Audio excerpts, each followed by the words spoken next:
Assalamualaikum warahmatullahi wabarakatuh. Pada kesempatan kali ini kita akan mencoba membahas kisi-kisi untuk sumatif akhir tahun kelas 11 kimia, begitu ya. Untuk kelas 11 ini materinya banyak hitungannya karena ada asam basa, buffer, hidrolisis, dan mungkin kalau sama gurunya ditambahkan terkait dengan koloid.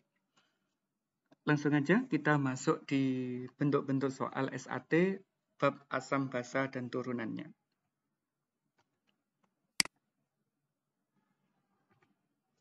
Yang pertama, anak-anak akan diminta mengidentifikasi terkait dengan sifat larutan. Misalnya diberikan 5 macam larutan, kita diminta mengidentifikasi dia asam, basa, atau netral. Begitu ya. Kalau yang diminta di sini pH-nya adalah lebih dari 7, berarti termasuk yang basa. Nah, cirinya basa itu menurut Arrhenius jika di dalam air dia menghasilkan ion OH-. Siapa saja yang bisa menghasilkan ion OH-? Yang pertama adalah ini, NaOH. Karena dia kalau di dalam air akan pecah menjadi ion Na+ dan ditambah ion OH-. Ini pasti basa.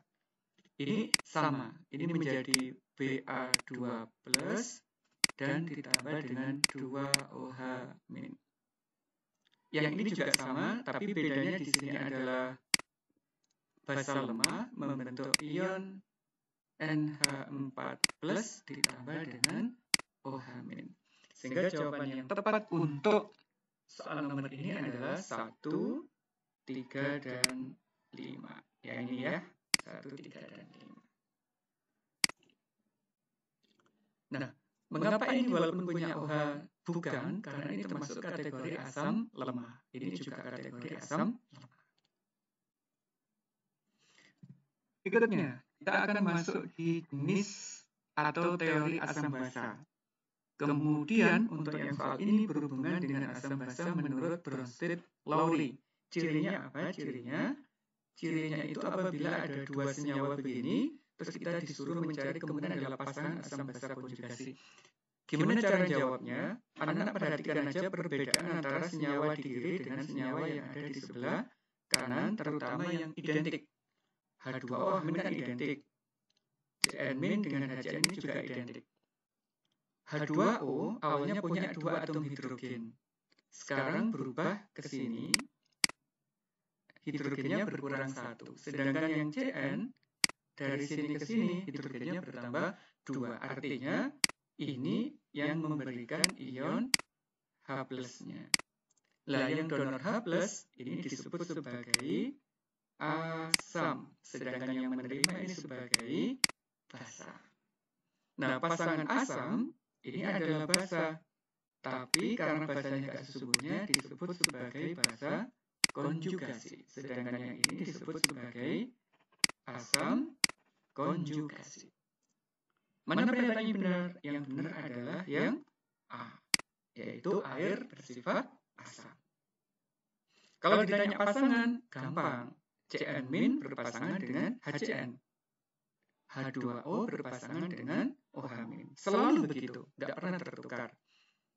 Soalnya ada variasi begini ya, kadang-kadang cuma identifikasi, kadang-kadang kita disuruh mencari pasangan. Kalau pasangan, sekali lagi saya tegaskan, Cn- pasangannya adalah HCN, H2O pasangannya adalah OH-. Soal berikutnya, ini juga terkait dengan teori asam basa, tapi spesifik menurut Lewis. Kalau Lewis, pasti ada gambar terkait dengan struktur Lewisnya ini. Kapan disebut sebagai asam?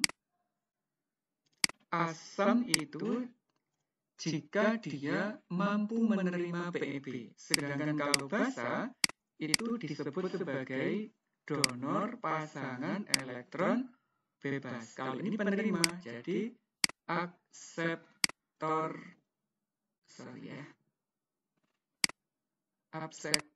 PEB. PEB itu pasangan elektron bebas. Maka anak harus melihat ini. Ini kan H2O. Ini ada elektron bebas. Ini juga ada elektron bebas. Sedangkan CO2 nggak punya. Kalau nggak punya, dia yang menerima. Maka dia bersifat sebagai geser ya. Ini bersifat sebagai asam. Yang mendonorkan ini sebagai basa.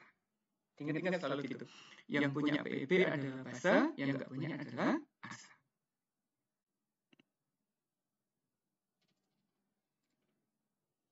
Nah, ini soal yang sering sekali ya, kita disuruh menghitung pH, ada 2 larutan, A dan B, terus menggunakan 3 macam indikator, ada perubahan warna untuk larutan. Maka anak untuk menjawabnya, kita bantu dengan garis bilangan semacam ini. Ini untuk larutan yang A, yang atas ya, yang bawah nanti untuk yang B. Terus kita buat ring pH-nya. Terendah di sini ada 4,4. Kita buat di sini. 4,4. Terus naik 5,2. Terus naik lagi ada 6,2, dapatnya dari trayek pH-nya ya, dari sini. Terus ada 6,8, ada 8,3, dan ada 10. Untuk yang A dulu, dengan fenoltalin tidak berwarna, anak-anak harus paham cara membaca ini. Ring pH-nya adalah 8,3 sampai 10. Dengan perubahan warna tidak berwarna sampai merah. Bacanya adalah, jika pH-nya kurang dari 8,3, yang muncul tidak berwarna. Jika pH-nya lebih dari 10, yang muncul adalah merah. Bagaimana kalau pH di antara 8,3 dan 10, maka perpaduan dua warna ini tidak berwarna dan merah, nanti yang muncul adalah warna pink. Begitu ya. Karena yang muncul adalah warna merah, maka kita gambar pH-nya kurang dari 8,3 ke sana. Kemudian ini jingga, ini maksudnya jingga itu perpaduan antara warna merah dan kuning. Berarti pH-nya nanti akan muncul di antara 4,4 sampai 6,2. Kita gambar begini. Nah, terus ini kuning. Kalau kuning berarti dia lebih dari kuning itu ini. Maaf, kuning itu 5,2 kurang. Berarti kita gambar ke sini. 5,2 kurang. Nah, perpotongannya ada di sini. Perpotongannya itu adalah posisi dari nilai pH, yaitu di antara 4,4 sampai 5,2 untuk yang A. Bagaimana yang B? Untuk yang B ini merah. Merah berarti lebih dari 10. Kita kesana gambarnya. Yang ini kuning berarti lebih dari 6,2. Yang ini ungu berarti lebih dari 6,8. Nah, perpotongannya terpendek di sini berarti dia lebih dari 10. Sehingga jawaban yang benar adalah yang ini.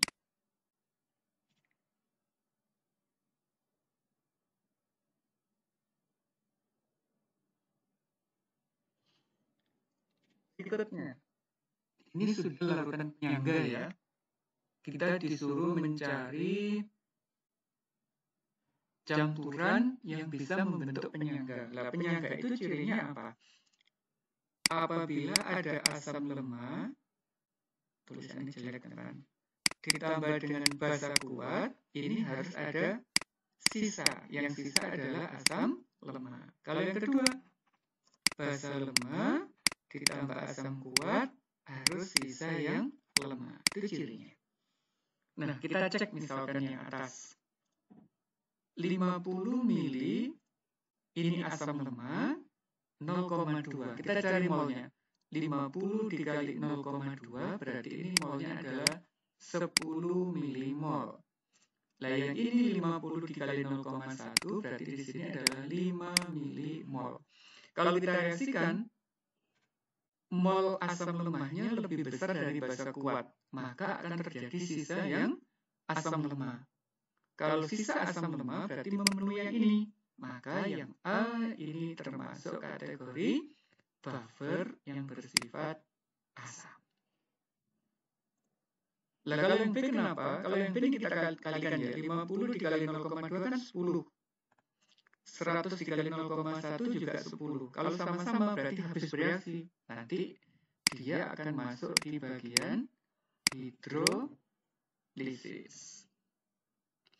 Ini habis juga ya, 50,2. Oh, enggak ya. 50,2 ini 10, ini 5. Tapi yang bersisa asam kuat. Kalau asam kuat berarti bukan kategori buffer. Itu cara ngeceknya. Ini ada asam lemah 10, ini 10. Ini juga nggak masuk karena habis.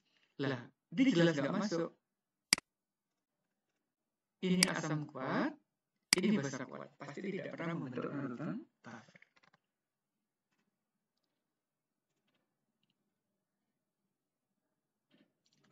Berikutnya sudah masuk hidrolisis ya ternyata ya. Hidrolisis itu ada 2 kategorinya. Ada yang masuk total, ada yang masuk parsial. Kalau total itu terbentuk dari asam lemah dan basa lemah. Kalau ini salah satunya harus kuat. Misalnya asam kuat dengan basa lemah atau asam lemah dengan basa kuat. Nanti begitu. Misalkan ini asam lemah asalnya, basa lemah asalnya. Kalau sama-sama lemah, dia nanti hidrolisisnya adalah hidrolisis yang total. Ini dari asam lemah, ini dari basa kuat, maka sebagian. Ini dari basa kuat, ini dari asam kuat, maka dia hanya tersolvasi, tidak terjadi hidrolisis. Kalau ini dari basa kuat, ini dari asam lemah, maka dia sebagian juga. Ini asam kuat, ini basa lemah, dia juga sebagian. Maka jawabannya adalah 2, 4, dan 5.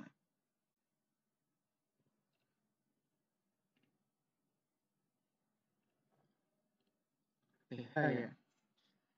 Nah, ini soalnya seru ini ya. Ada larutan garam, disuruh mencari pH-nya. Dan garamnya ini terbentuk dari basa kuat dan asam lemah, maka termasuk kategori yang garam basa. Kalau garam basa, nanti yang kita cari ininya dulu, OH-. Akar gitu ya. KW dibagi dengan Ka dikali dengan konsentrasi anionnya. Hati-hati kalau basa yang dipakai anion. Anion berarti ini, yang CH3COO-. COO, ini kita ionkan. Ca2+, yang ini CH3COO- sebanyak 2. Ini koefisiennya 2, hati-hati. Kalau di sini 0,05 M, ini 0,05, yang ini tadi ini 2 kali, karena ada 2. Ini 0,1. Masukkan ke sini. KW itu 10 pangkat min 14. Ka-nya 10 pangkat min 5. Anionnya ini ya, yang 2 kali tadi, berarti di sini 10 pangkat min 1. Kalau kita hitung, min 15 dikurangi 5 berarti 10 pangkat min 10. Diakarkan 10 pangkat min 5. Kita bisa mendapatkan pOH-nya min log 10 pangkat min 5 berarti dia 5. Dan pH-nya adalah 14 dikurangi 5 sama dengan 9. Ini hasil akhirnya. Hati-hati, sekali lagi, kalau ini ada yang 2 kayak gini, kita cari ionnya dulu. Kebetulan yang CH3COO ini sebanyak 2, karena berbeda di bagian konsentrasinya.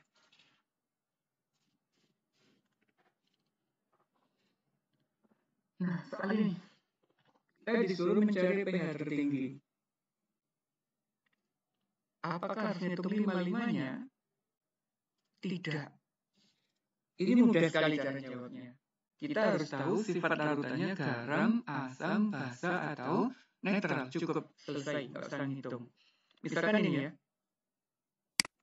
Ini dari basa lemah, ini asam kuat. Maka garamnya adalah garam asam. Kalau garam asam, pH-nya pasti kurang dari 7. Ini dari asam lemah, ini basa kuat. Berarti pH-nya pasti lebih dari 7 karena dia garam basa.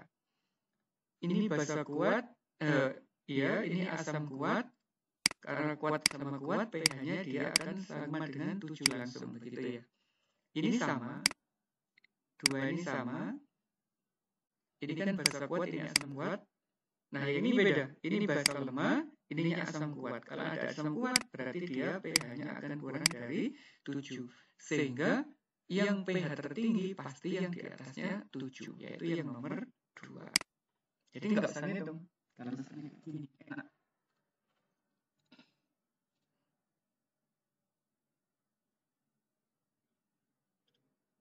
Nah, ini baru menunjukkan ini. Asam lemah ditambah dengan basa kuat. Langkah pertama kita cari molnya dulu masing-masing. Pakai milimol nggak apa-apa. Ini 150 dikali 0,2 itu 30.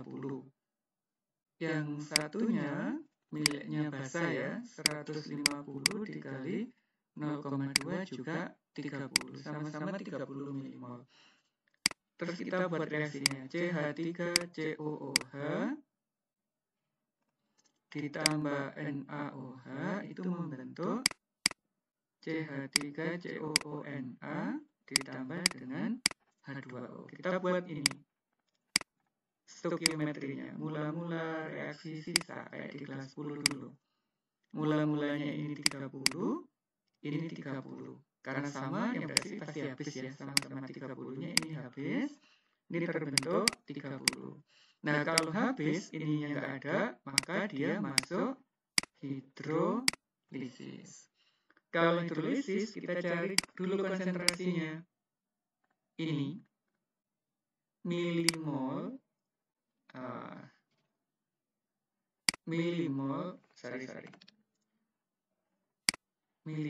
dibagi dengan volume total. Milimol sisanya adalah 30. Volume totalnya jangan lupa, ini 150. Ini 150, maka di sini adalah 300, maka 0,1. Terus kalau sudah, ini termasuk kategori garam yang bersifat basa. Kita cari lagi OH-nya kayak tadi, kayak soal sebelumnya. Akar KW dibagi KA dikali dengan konsentrasi anion. Anionnya mesti 1:1 karena asalnya 1:1. Di sini 10 pangkat min 14, KA-nya 10 pangkat min 5, ininya 10 pangkat min 1 dari ini ya. Maka ketemunya 10 pangkat min 10 di akar, 10 pangkat min 5, POH-nya ketemu 5, pH-nya ketemunya 9. Jika ada asam dan basa, tahapannya pakai tahap stokiometri.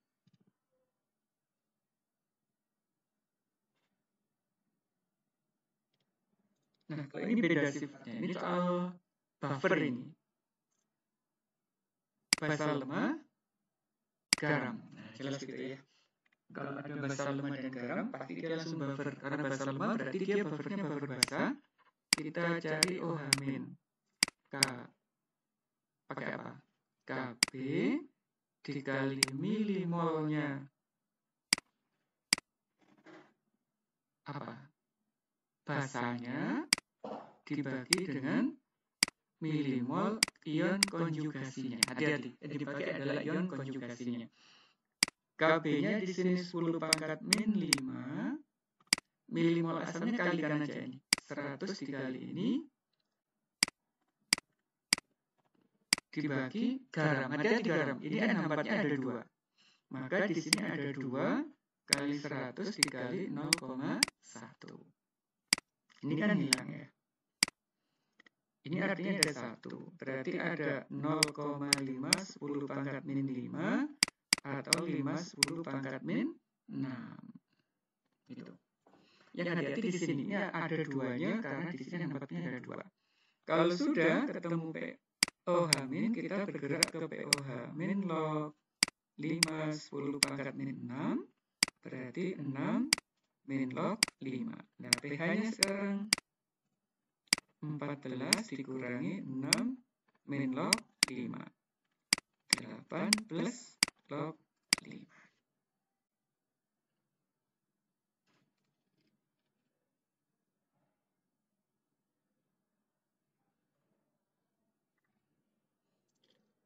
Nah, ini ada asam basa lagi ya. NaOH, kayaknya hidrolisis lagi ini. ini basa kuat, ini asam lemah, angkanya pun juga sama. Kita cari milimolnya dulu. Kok banyak ini ya? 50 0,1 berarti 5 milimol. Pakai mili ya. Terus yang satunya juga sama. 50 dikali 0,1 ketemunya juga 5 milimol. Terus kita buat reaksinya. NaOH, HCN, NaCN, H2O, mula-mula reaksi sisa. Ininya 5, ini 5, karena sama berarti pasti 5. Ini habis, nah masih terisi lagi. Kita cari molaritasnya kayak tadi ya, molaritasnya berarti 5 dibagi volume totalnya. Ini dan ini berarti 100. Sama dengan 5 kali 10 pangkat min 2. Karena dia adalah garam basa, kita cari OH-nya akar Kw per Ka dikali konsentrasi anionnya kayak tadi. Ini selalu 10 pangkat min 14. Ini 10 pangkat min 5. Ini 5 10 pangkat min 2. 5 10 pangkat min 11 berarti akar 5 kali 10 pangkat min 5,5. Kita cari pOH-nya min log akar 5 kali 10 pangkat min 5,5 berarti 5,5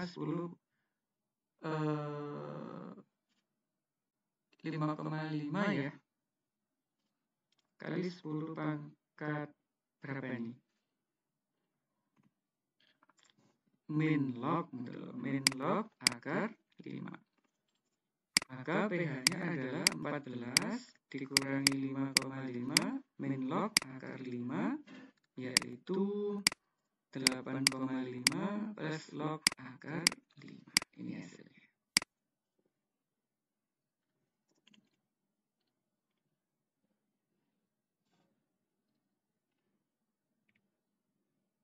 Lagi. Oh enggak, ini enggak sampai asam basa reaksi ya. Cukup sampai di pH biasa. Dan kebetulan yang diberikan di sini adalah basa lemah. Maka untuk basa lemah kita cari OH-nya akar Kb dikali Mb.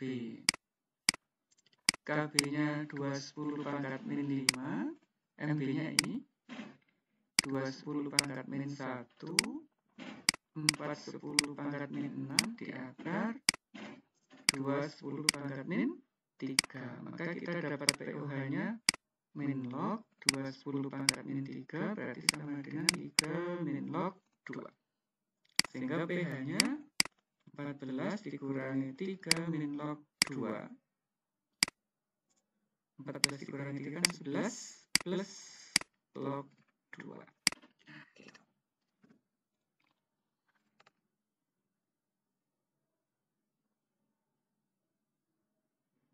Ini asam tapi lemah. Jadi caranya sama ya.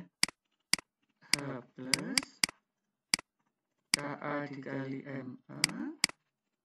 Ka-nya 210 pangkat min 5, Ma-nya 210 pangkat min 1. Berarti 410 min 6 diakar ketemunya 210 pangkat min 3, maka pH-nya adalah 3 min log 2. Kalau tunggal tidak dicampur asam basa, ngitungnya jauh lebih cepat. Nah, ini terkait dengan gravitasi. Kalau gravitasi yang dicek itu adalah titik ekivalennya ini ya. Cukup itu aja ceknya. Dan kebetulan ini ada di atasnya 7. Kalau di atasnya 7, itu titrasinya pasti melibatkan basa kuat. Karena mulai dari asam lemah, maka dia asam lemah dengan basa kuat. Lihatnya gitu. Ini kebalikannya, ekivalennya ada di bawah 7 karena 7 kan di sini. Pasti melibatkan apa? Asam kuat. Ini mulai dari basa lemah. Maka titrasinya adalah basa lemah dan asam kuat. Begitu cara lihatnya. Maka yang benar adalah yang gambar 1 asam lemah basa kuat. Ada nggak? Asam lemah basa kuat.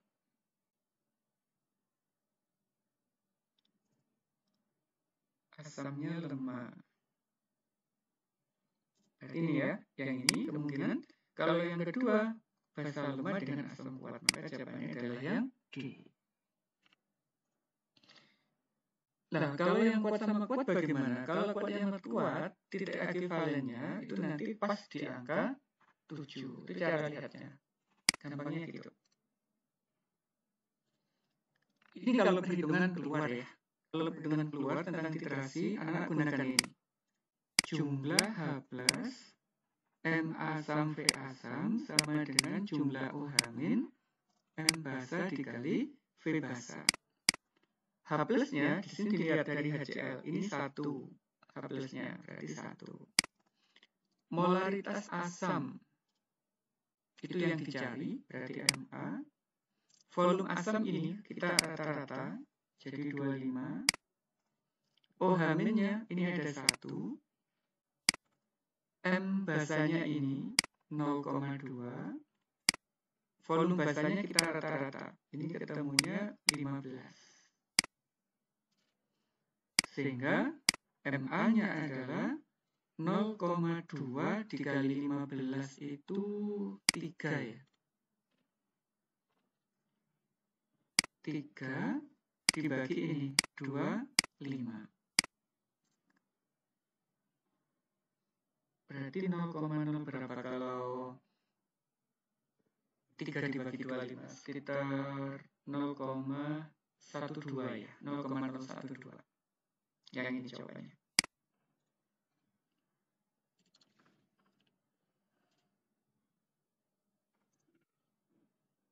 Oh, 31. 0,12. Sorry. Yang ini 0,12 jawabannya. Saya salah hitung. Yang penting gunakan ini. Kadang di soal itu, misalkan di sini ada titrasi HCl dengan BaOH2 misalkan. Nah, ini hati-hati. H plusnya 1, tapi OH minnya ada 2. Gunakan di sini H plusnya 1, OH minnya 2. Kebetulan yang di contoh ini kan H plus dan HCl dan NaOH sama ya. H plusnya 1, NaOH-nya 1. Itu mudah. Tapi kalau 1:2, tolong dicek angkanya.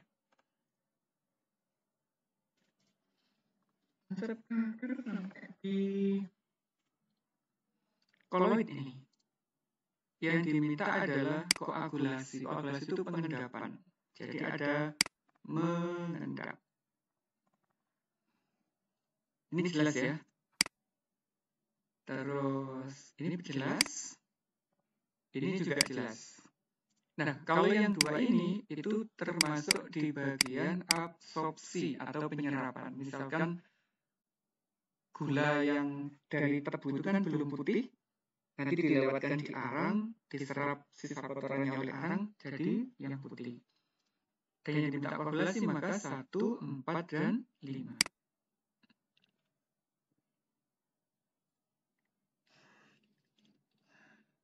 Ini penerapannya. Yang diminta pengobatan diare dan cuci darah ya. Oke, ada 2 ini. Kalau elektroporesis itu menggunakan listrik, ini pemisahan dengan listrik. Nah, gitu. Kalau efek Tyndall itu cuma sebatas penghamburan cahaya. Jadi cahayanya pecah gitu. Kalau ini tadi sudah, ini ada penyerapan. Kalau ini ada pengendapan. Kalau ini ada penyaringan dengan menggunakan membran. Nah, kalau dengan membran salah satunya adalah di proses cuci darah. Maka untuk penyerapan yang nomor 3 diare itu, yang ininya yang nomor 5. Jawabannya 3 dan 5.